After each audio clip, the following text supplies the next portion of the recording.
Bah, très sincèrement, bon, bien sûr qu'ils attendent que nous votions. Ça, c'est prochainement. Ça, c'est une chose, mais euh, comment ça va se passer, comment ça va se dérouler, donc on le saura très bientôt.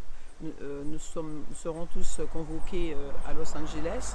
On va se réunir et on va discuter, on va nous dire en fait ce qu'on attend de nous, comment procéder, etc. Et Voilà. vous pensez que ça peut influer aussi sur les films qui seront promus dans le cadre du festival, des Oscars?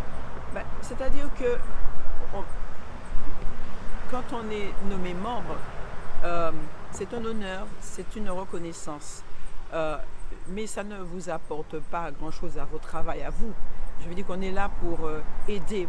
Par exemple, bon, voilà, plus, je dirais que s'il y a une plus grande, un plus grand nombre de minorités, de membres appartenant aux minorités, il est évident que tous ces gens qui font des films et qui présentent leurs films, et qui ont du talent, évidemment, le critère restant toujours le talent, c'est très important, il faut le dire, eh bien, ils ont davantage de chances d'être présents sur scène et de recevoir des récompenses.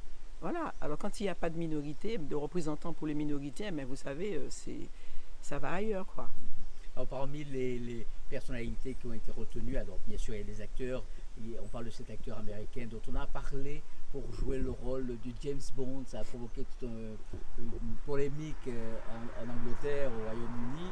Et c'est ce Idris Elba. Elba qui a joué, je crois que c'est lui qui jouait le rôle de Nelson Mandela dans un Il a film. joué, tout à fait, il a joué le rôle de Nelson Mandela. Il était également donc une des stars de ce film euh,